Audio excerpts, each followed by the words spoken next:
نماز اشراق. اشراق کا لفظ شرق سے ہے، شین ریقاف، اسی سے مشرق کا لفظ ہے.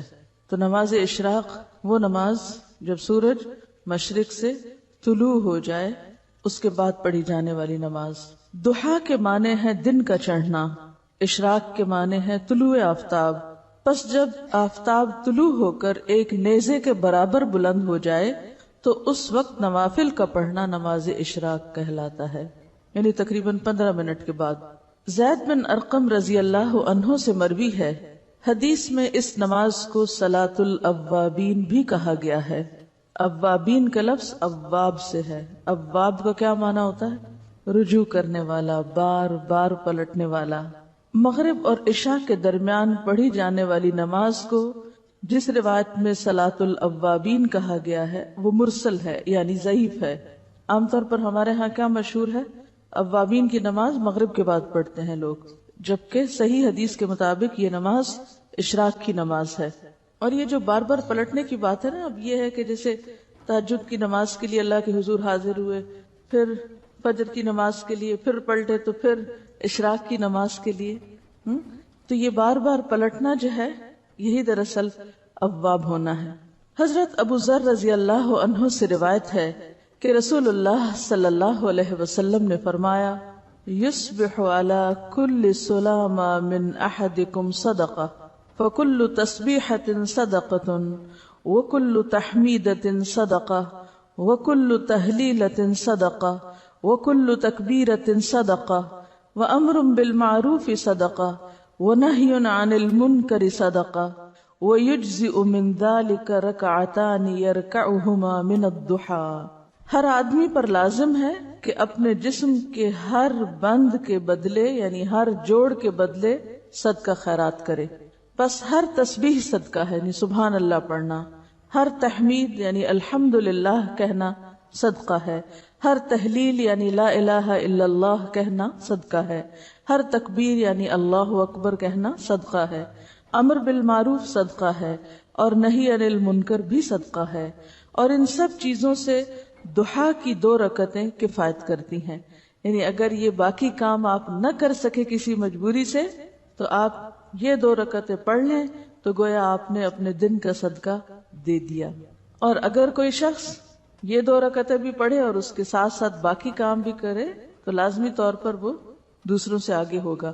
عام طور پر جب اس طرح کی حدیثیں ہم پڑھتے ہیں تو ہم سوچتے ہیں چلو ٹھیک ہے، باقی تو چھوڑو، چھٹی یہ کر لیتے ہیں، شارٹ کٹ ڈھونڈ کے بس صرف ایک چھوٹا کام کرنے کے لیے تیار ہوتے ہیں. جبکہ صحابہ کرام کی عادت کیا تھی؟ وہ کیا کیا کرتے تھے؟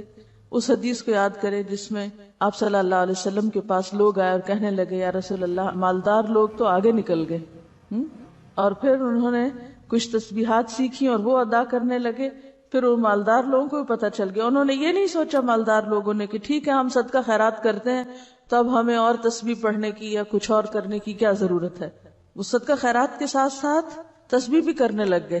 تو اس حدیث کا مطلب یہ نہیں ہے کہ ہم تسبیح چھوڑ دیں اور امر بالمعروف اور نہی عن المنکر چھوڑ دیں اور صرف یہ 2 رکعتیں پڑھ کے مطمئن ہو جائیں. یہ بات کہنے کا مطلب یہ ہے کہ ان 2 رکعتوں کا ادا کرنا اتنا اجر و ثواب کا باعث ہے کہ گویا ان ساری نیکیوں کو کر لینا ہے. لیکن وہ نیکیاں اپنی جگہ باقی ہیں، وہ الگ سے کریں گے تو وہ اصل شکل میں ہوگی. جیسے قل هو اللہ پڑھنا 1/3 قرآن کے برابر، اس کو لوگوں نے کیا سمجھا، اور کچھ نہ پڑھو، خالی قل هو اللہ ہی پڑھتے رہو، 3 دفعہ پڑھ لو پورے قرآن کا ثواب ہو جائے گا. اسی طرح حرم میں 1 نماز پڑھ لو، 1,00,000 نمازوں کا ثواب. لیکن وہ 1,00,000 نمازوں کا ثواب یہ تھوڑی ہوتا ہے کہ آپ کی 1,00,000 نمازیں بھی ادا ہو گئی. تو ہر کام اپنی جگہ کرنے سے ہوتا ہے. ہاں، یہ سمجھانے کے لیے ہوتا ہے کہ اس کام کا اجر و ثواب کتنا زیادہ ہے. رسول اللہ صلی اللہ علیہ وسلم نے فرمایا، اللہ تعالیٰ فرماتا ہے، اے آدم کے بیٹے، خالص میرے لیے 4 رکعتیں، خالص میرے لیے 4 رکعتیں اول دن میں پڑھ، یعنی اشراق کی. میں تجھ کو اس دن کی شام تک کفایت کروں گا، تیرے سارے کام ہو جائیں گے. اب آپ دیکھیے کہ یہ جو 4 رکعتیں ہیں ان میں جو خصوصیت کے ساتھ اجر کے لیے شرط رکھی گئی وہ کیا؟ خالص میرے لیے. اچھا، عام طور پہ ہم نفل پڑھتے ہیں تو کس طرح پڑھتے ہیں؟ جیسے اس روز مجھ سے کسی نے پوچھا جب میں تہجد کی نماز کے بارے میں بتا رہی تھی کہ کیا خیال ہے اگر اس روز یعنی تہجد کے وقت 2 رکعت تحیت الوضو کے پڑھ لیے جائیں، 2 حاجت کے پڑھ لیے جائیں، 2 استخارے کے پڑھ لیے جائیں، 2 فلاں کے پڑھ لیے جائیں. تو بات یہ کہ ٹھیک ہے آپ وہ 2 مختلف نیتوں سے پڑھ لیں، لیکن تہجد تو تہجد ہے. اسی طرح جب ہم یہ نفل بھی پڑھتے ہیں تو عموماً ہم کیا کہتے ہیں، چلو حاجت کے پڑھ لیتے ہیں یا کوئی استخارہ کر لیتے ہیں، یعنی کوئی نہ کوئی غرض ساتھ لگا لیتے ہیں. برائی کچھ نہیں ہے اس میں، آپ لگا سکتے ہیں غرض، لیکن کوئی عبادت تو ایسی بھی ہو جو کسی غرض کے بغیر ہو، یا نہیں؟ ہاں، اپنی ساری غرضیں اللہ کے سپرد کر دینا اور خالص اس کے ہو جائے، پھر وہ آپ کی ہر چیز کے لیے کافی ہو جائے گا. اصل میں ہمارا ذہن یہ ہوتا ہے کہ جیسے مختلف چیزیں ہمارے ہاتھ میں ہے نا، ہم یہ کر کے یہ کروائیں اللہ تعالیٰ سے، یہ پڑھ کے یہ کروائیں، اس چیز سے یہ مسئلہ حل کرائیں، لیکن وہ جو ایک مکمل بھروسے کی کیفیت ہے، ایک توکل اور یقین اور ہر غرض سے اوپر اٹھ کے خالص اس کا ہو جانا، اس کا لطف ہی کچھ اور ہے. سمجھے کیا کہ میں یہ صرف اللہ کے لیے اپنے آپ کو خالص کر کے پڑھ رہی ہوں، مجھے کوئی اس کے بدلے دکھاوا نہیں کرنا کہ میں دوسروں کی نظر میں اچھی ہو جاؤں کہ لوگ سمجھے بہت نفل پڑھنے والا ہے. تو خالص کام اور ملاوٹ والا کام فرق ہے. معاذہ رضی اللہ عنہا نے حضرت عائشہ صدیقہ رضی اللہ عنہا سے دریافت کیا، رسول اللہ صلی اللہ علیہ وسلم نماز ضحیٰ کتنی رکعتیں پڑھتے تھے؟ وہ فرماتی ہیں 4 رکعتیں، اور جس قدر اللہ تعالیٰ چاہتا آپ اس سے زیادہ بھی پڑھتے. ام ہانی فرماتی ہے رسول اللہ صلی اللہ علیہ وسلم نے فتح مکہ کے دن غسل کیا اور 8 رکعات نماز ضحیٰ پڑھی. معلوم ہوا کہ اشراق کی رکعتیں 2، 4 یا 8 ہیں جو سنت سے ثابت ہیں. حضرت ابو ہریرہ رضی اللہ عنہ نے فرمایا، مجھے میرے پیارے دوست نبی صلی اللہ علیہ وسلم نے 3 چیزوں کی وصیت کی، جب تک میں زندہ رہوں گا ان کو نہیں چھوڑوں گا. ہر عربی مہینے میں ایام 20 یعنی 13، 14 اور 15 کے 3 روزے، چاشت کی نماز اور سونے سے پہلے وتر پڑھنا. یہ 3 کام کبھی نہ چھوڑوں گا. تو پہلی حدیث سے کیا پتہ چلتا ہے کہ ضحیٰ کی نماز 2 رکعتیں ہے، دوسری سے 4 اور تیسری حدیث سے 8. تو آپ 2 بھی پڑھ سکتے ہیں اور 8 تک بھی لے جا سکتے ہیں، یہ حسب حالات ہے جتنی وقت ہو. حضرت ابو ہریرہ رضی اللہ تعالیٰ عنہ کی مصروفیت کچھ اور طرح کی تھی، تو تہجد کے لیے نہیں اٹھ سکتے تھے تو وہ سونے سے پہلے پڑھ لیتے تھے. سب کے لیے ہو سکتا ہے. اگر آپ تہجد پڑھنا چاہتے ہیں تو پھر تو آپ صبح ہی پڑھیں گے نا، وہ تو الگ مسئلہ ہے. اصل میں اشراق چاشت ایک ہی ہے، اگر ذرا پہلے پڑھ لیں تو اشراق ہے، تھوڑا دیر سے کریں تو چاشت ہے.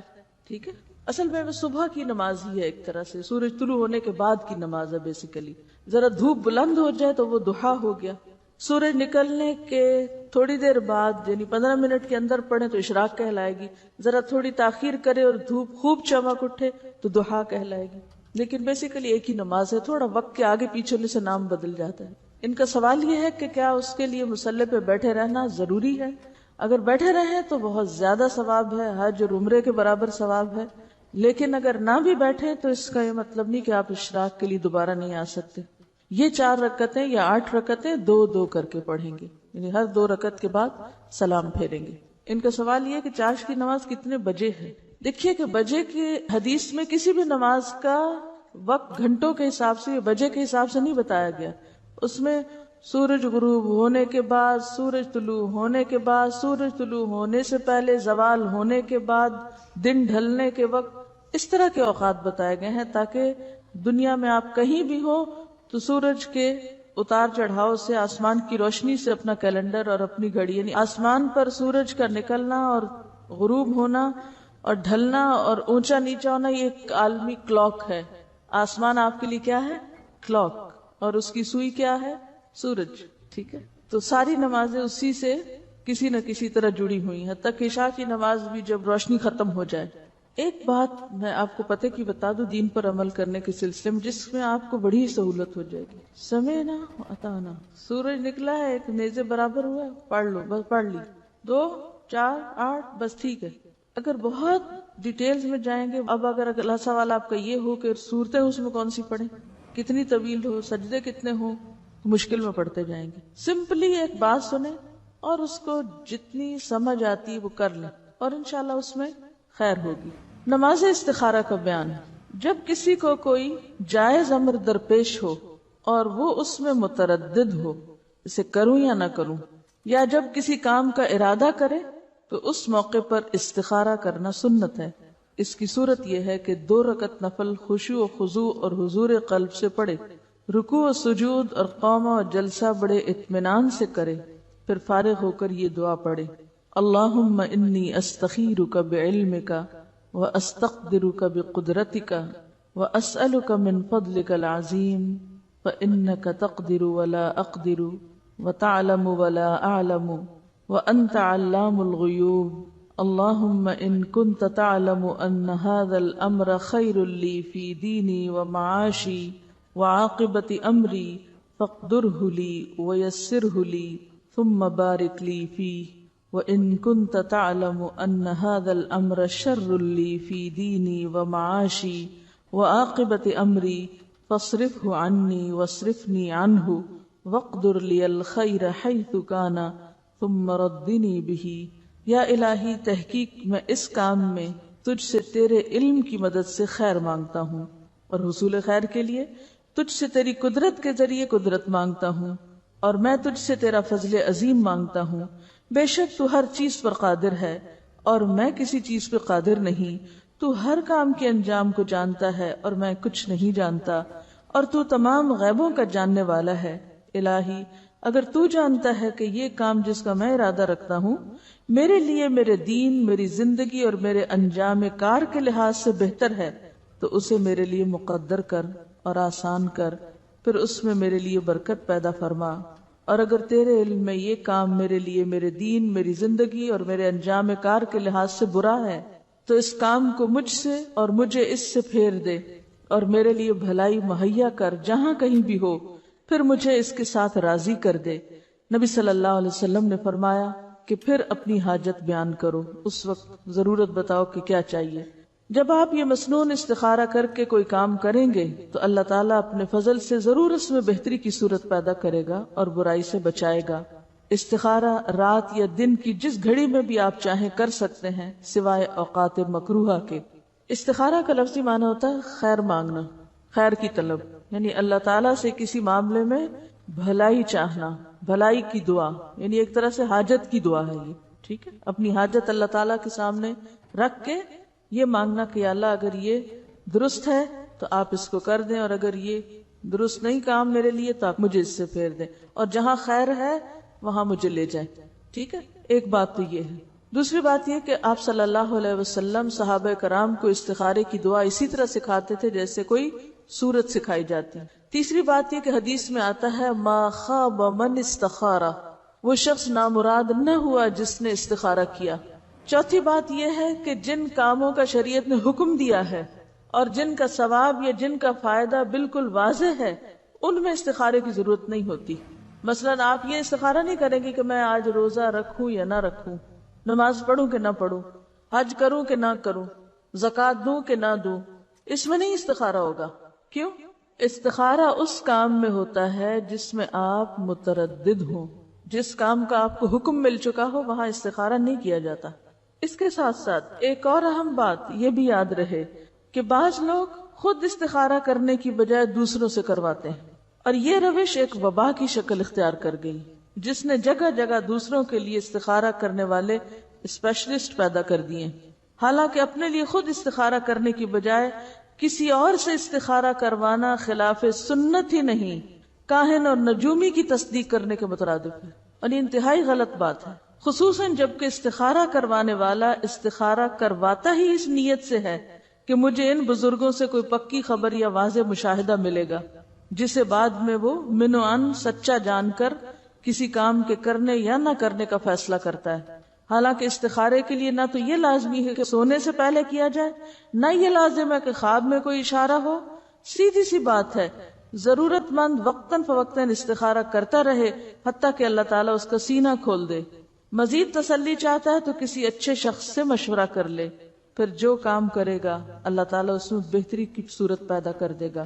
تو استخارہ ایک طرح سے اللہ تعالیٰ سے مشورہ بھی ہے، حاجت کی دعا بھی ہے، یہ کسی سے کروانے والا کام نہیں. اور اگر کوئی یہ کہ میں نے تمہارے لیے کیا اور میں نے یہ خواب دیکھا ہے اور تم یہ کام اب کر لو، تو یہ ایسے ہی جیسے کوئی نجومی آپ کو خبر دے رہا ہو کہ یہ کام تمہارے حق میں بہتر ہے یا نہیں، یا کوئی حساب کتاب لگانے والا آپ کو لگا کے بتائے کہ ہاں یہ کاروبار آپ کریں یا اس میں فائدہ ہوگا یا نہیں ہوگا.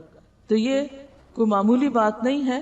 استخارے کو بہت مس یوز کیا جا رہا ہے اور بہت غلط جگہ استعمال کیا جا رہا ہے اور غلط معنوں میں استعمال کیا جا رہا ہے. اس سب سے بچنے کی ضرورت ہے. دین کے معاملات میں جیسے مختلف علماء کی آراء ہیں تو اس میں استخارے کی ضرورت نہیں ہے، اس لیے کہ کہیں سنت سے یہ ثابت نہیں، نہ صحابہ کرام کے طریقے سے کہ انہوں نے بعد میں جب اختلاف کیا تو اس اختلاف کو جاننے کے لیے استخارہ شروع کر دیا.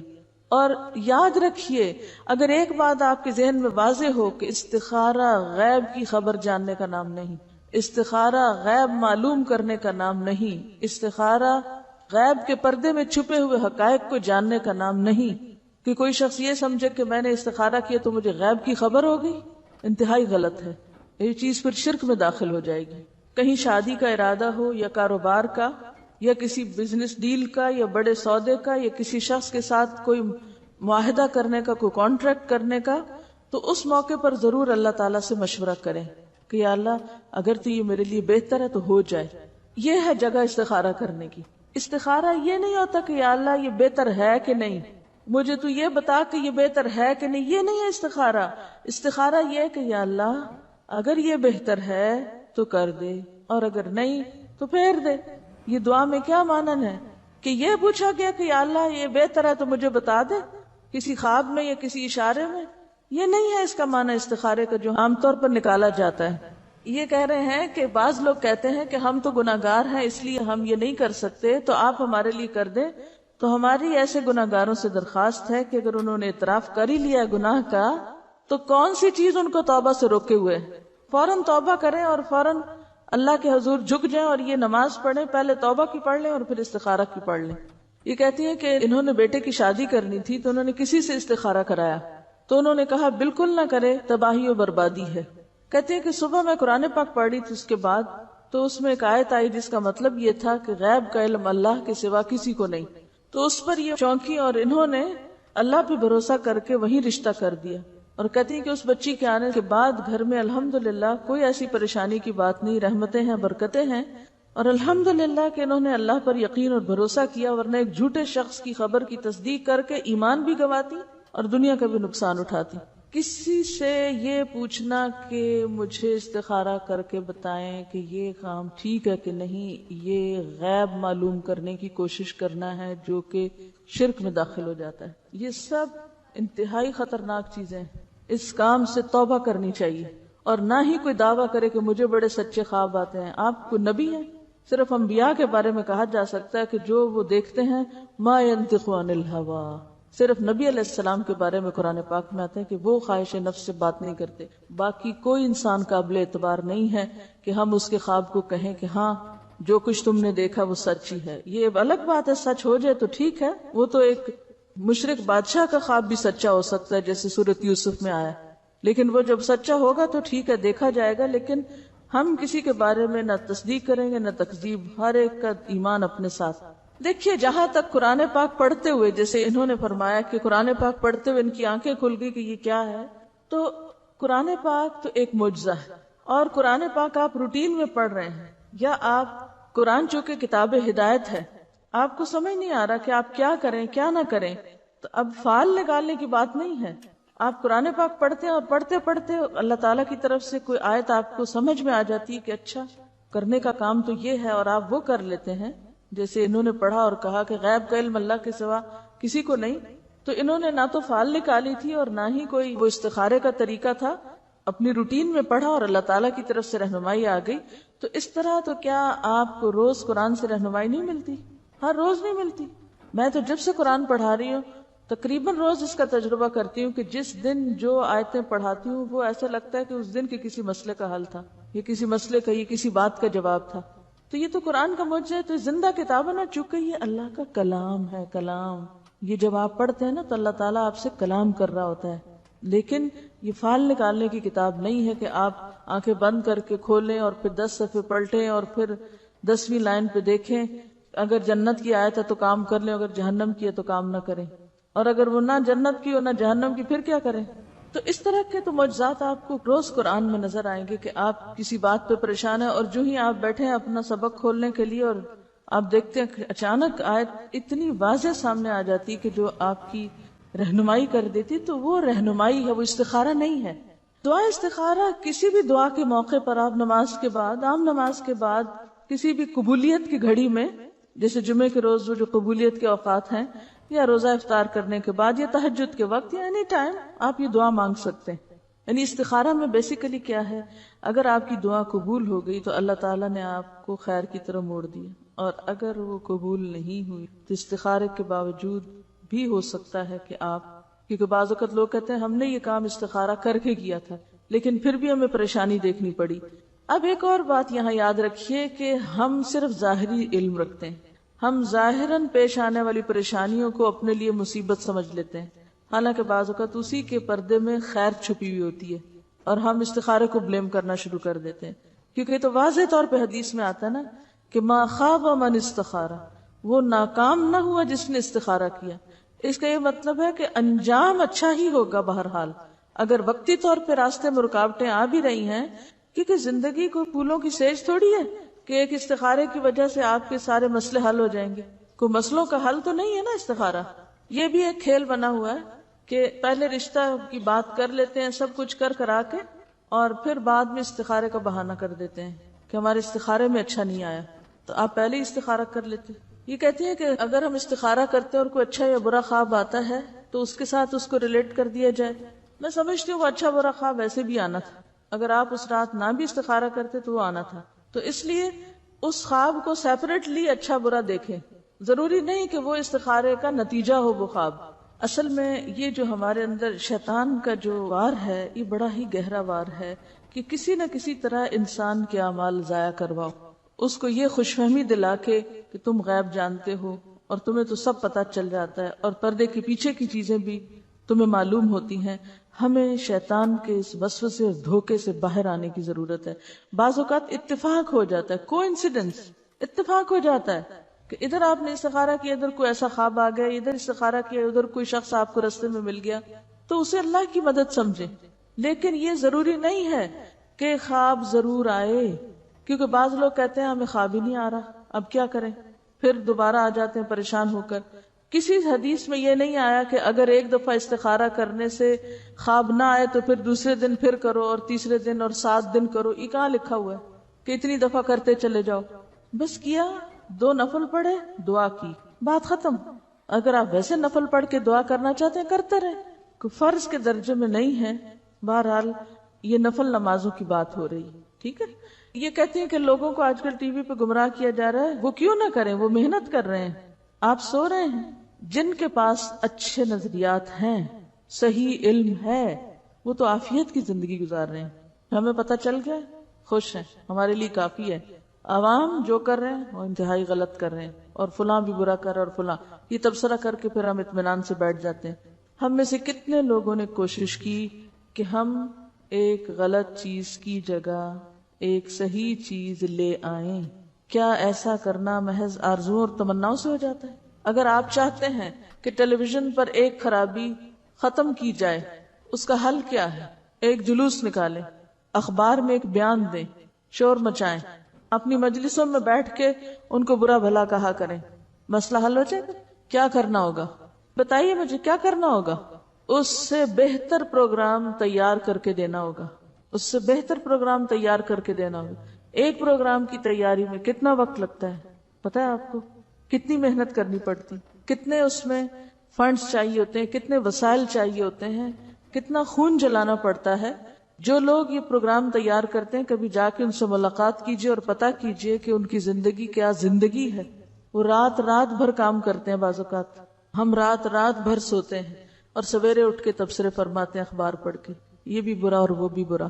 یہ تو حل نہیں ہے مسائل کا۔ آپ دیکھیے کہ نبی صلی اللہ علیہ وسلم شعر سنتے بھی تھے، شاعر کو انعام بھی دیتے تھے۔ جب حج ہوتی تھی، حسان بن ثابت کو خود کہتے تھے جواب دو، اور دعا کرتے تھے ان کے لیے، اللہم ایدہ بروح القدس۔ اور پھر مسجد نبوی میں سنے جاتے تھے شعر۔ عربوں میں کوئی بات اگر جزیرۃ العرب میں عام کرنی ہوتی تھی تو شاعر کی زبان سے کہلوا کے عام کر دی جاتی تھی، پھر وہ بندے بندے تک پہنچ جاتی تھی. شعر و شاعری اس دور کی صحافت تھی، میڈیا تھا. آپ نے اس کو کنڈیم نہیں کیا، یہ ضرور کہا کہ خراب شعر جو ہیں ان کا کیا نقصان ہے، کہ ایک شخص اپنے پیٹ کو پیپ سے بھر لے، سے بہتر ہے کہ وہ ایسے غلط شعر جو ہیں ان کو یاد رکھے. ٹی وی کیا ہے؟ ایک آلہ ہے.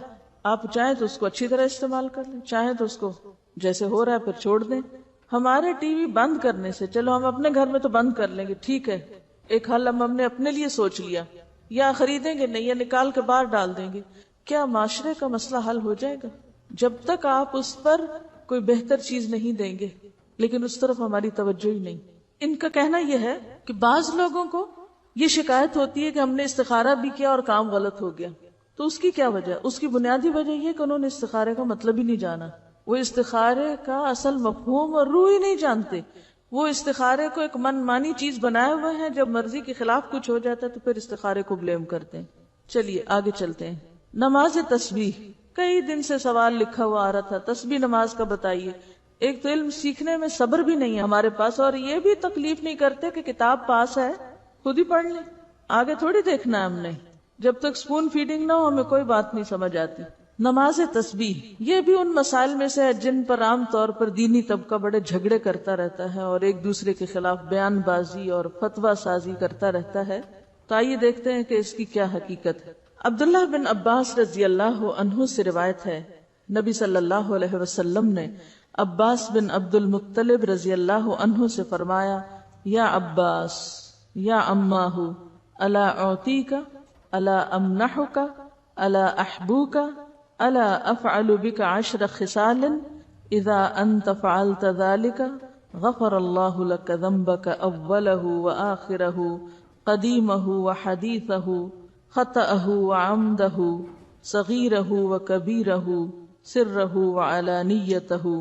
10 خصال ان تصلی 4 رکعات تقرأ فی کل رکعۃ فاتحة الکتاب وسورة فإذا فرغت من القراءة في أول ركعة وأنت قائم قلت سبحان الله والحمد لله ولا إله إلا الله والله أكبر 15 مرة ثم تركع فتقولها وأنت راكع 10 ثم ترفع رأسك من الركوع فتقولها 10 ثم تهوي ساجدا فتقولها وأنت ساجد 10 ثم ترفع رأسك من السجود فتقولها 10 ثم تسجد فتقولها 10 ثم ترفع رأسك فتقولها 10 فذلك 75 في كل ركعة تفعل ذلك في 4 ركعات إن استطعت أن تصليها في كل يوم مرة فافعل فإن لم تفعل ففي كل جمعة مرة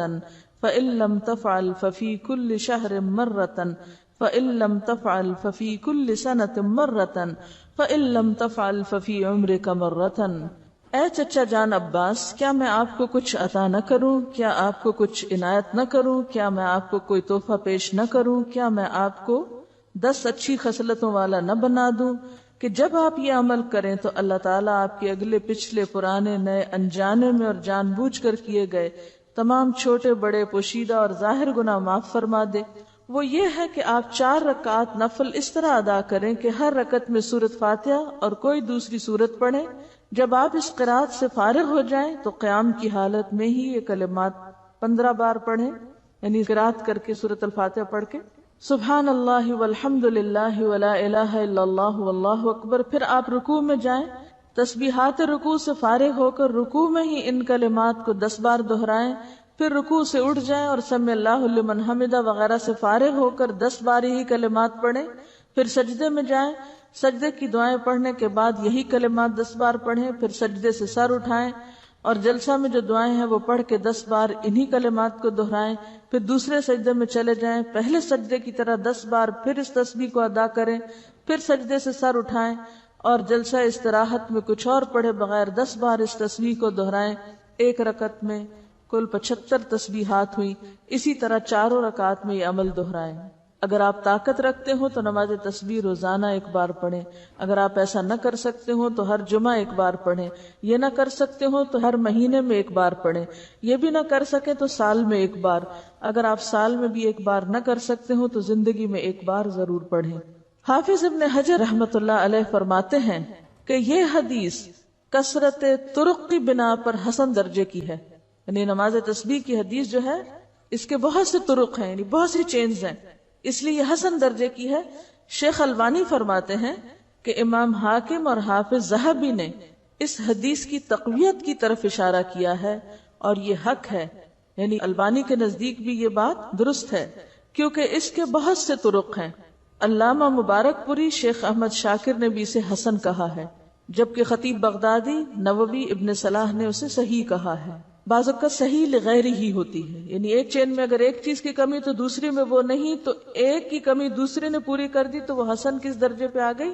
صحیح کے، لیکن وہ صحیح لذاتی ہی نہیں بلکہ لغیر ہی ہے، یعنی خود سے صحیح نہیں تھی بلکہ دوسری چین نے اس کو صحیح بنا دیا۔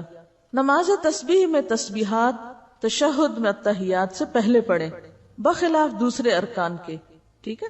باقی تو یہ نا سورۃ فاتحہ وغیرہ پڑھ کے تلاوت کر کے پھر تسبیح پڑھیں، اسی طرح سجدے کی تسبیح پڑھ کے پھر یہ تسبیحات پڑھیں، سمع اللہ لمن حمدہ کہہ کے پھر تسبیحات پڑھیں، سجدے کی تسبیح پڑھ کے پھر یہ تسبیحات پڑھیں، اسی طرح دوسرے سجدے سے اٹھ کے پڑھ کے پھر اٹھیں۔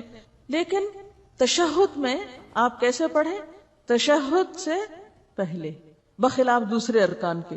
نماز تسبیح کے بعد پڑھی جانے والی دعا کی سند سخت ضعیف ہے، معلوم نہیں وہ کون سی دعا ہے، میرے علم میں تو نہیں، بہرحال جو بھی لوگ کو خاص دعا پڑھتے ہیں وہ ضعیف ہے۔ اس کے راوی عبد القدوس بن حبیب کو حافظ ہیثمی نے متروک اور عبداللہ بن مبارک نے کذاب کہا ہے۔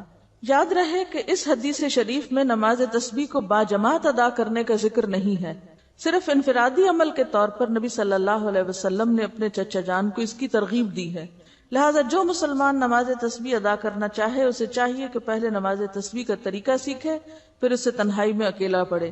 یہ رویہ بھی انتہائی مہلک ہے کہ بندہ فرض نمازوں پہ تو توجہ نہ دے مگر نماز تسبیح ادا کرنے کے لیے ہمہ وقت بےتاب رہے، لہذا فرض نمازوں کے تارک کو پہلے سچی توبہ کرنی چاہیے، پھر وہ نماز تسبیح پڑھے تو اسے یقیناً فائدہ ہوگا، کیونکہ فرض قضا کر کے نفل پڑھنے میں فائدہ نہیں ہوتا۔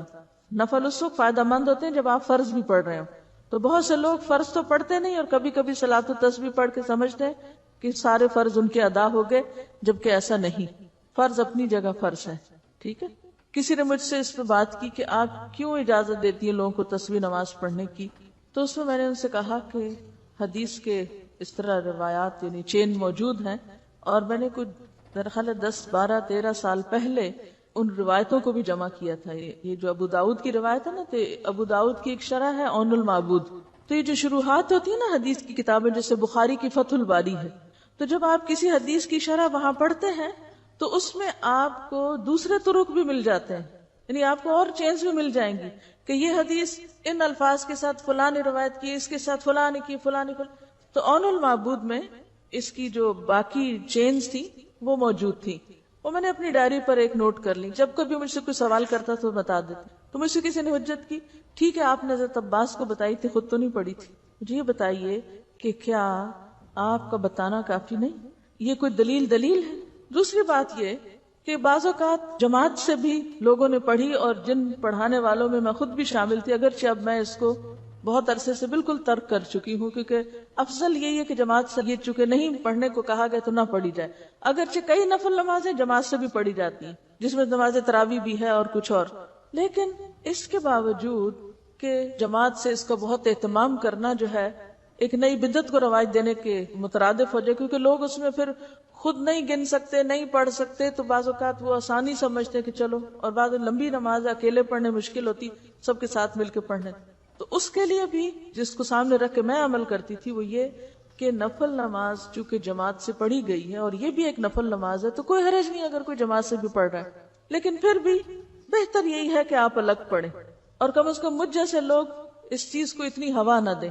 جب تک اس بات کا مجھے نہیں علم تھا کہ زیادہ پسندیدہ یہ ہے، اس وقت تک میں خود اس کو جماعت سے پڑھاتی بھی رہی ہوں اور پڑھتی بھی رہی ہوں، تو افضل کیا ہے اکیلے اکیلے پڑھیں. لیکن ایک بات یاد رکھیں، بعض اوقات لوگ صرف نماز تسبیح پڑھنے کے بہانے آ جاتے ہیں اور پھر آپ ان کو جو چاہیں سکھا لیں. مجھے اچھی طرح یاد ہے کہ جب میں نے تبلیغ کا عام کام شروع کیا تو ابتدا میں ہم نماز تسبیح کی دعوت دیتے تھے. کہتی ہوں کہاں سے لوگ آ جاتے تھے آپ سوچ ہی نہیں سکتے. اور جب وہ آ جاتے تھے میں ان کو بٹھاتی تھی، میں کہتی تھی یہ نفل ہے، پہلے فرض پورا کرو. وہ کہتے تھے کیا؟ ہم کہتی تھی علم حاصل کرنا فرض ہے، پہلے درس کریں گے پھر تسبیح پڑھیں گے.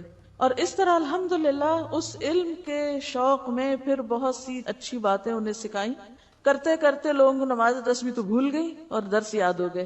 سیکھنے سکھانے کا سلسلہ. تو اس میں یہ ہے کہ بہرحال پھر بھی میں یہ کہوں گی کہ نفل نماز کی چونکہ جماعت سے پڑھنے کی رخصت موجود ہے، تو کبھی اگر کسی نے ایسا کر لیا تو ہم اس کو حرام یا بدعت یا ایسا نہیں قرار دیں گے. جس چیز کی ایک گنجائش کہیں موجود ہے تو کبھی دین کے فائدے میں اسے کر بھی لیا جائے تو وہ کفر میں شامل نہیں ہو جاتا. یا تو یہ نا بالکل ہی دلیل نہ ہو کہ نفل نماز کی جماعت کی دلیل ہے ہی نہیں، پھر تو غلط ہے. لیکن اگر دلیل ہے، جیسے اتبان بن مالک کی روایت میں آتا ہے، انہوں نے اپنے گھر کے ایک حصے کو مسجد بنانا چاہا تو آپ کو دعوت دی، آپ تشریف لائے، سب لوگ اکٹھے ہوئے تو آپ نے فرض نماز کے علاوہ ایک وقت میں نفل وہاں باجماعت پڑھائے. اسی طرح حضرت انس کے گھر گئے کہ آپ حضرت انس آگے تھے، پھر وہ پیچھے خاتون تھی. مسلم کی روایت میں آتا ہے فصلی بنا فی غیر صلاۃ الفریضۃ، یا کچھ ایسا لفظ ہے کہ ہمیں آپ نے فرض نماز کے علاوہ وقت میں نفل نماز جو تھے جماعت سے پڑھائے. تو اکا دکا اگر مثالیں ملتی ہیں تو کبھی اکا دکا دفعہ اگر آپ ایسا بھی کر لیں تو گناہ میں شامل نہیں ہوگا. ہاں یہ ضرور خیال کریں کہ نوافل فرائض پر نہ چھا جائیں، کہ لوگ فرض بھول جائیں اور نفل کی طرف چل پڑیں، بلکہ نفل کے لیے آئیں تو ان کو فرض یاد دلائیں. وآخر دعوانا ان الحمد للہ رب العالمین.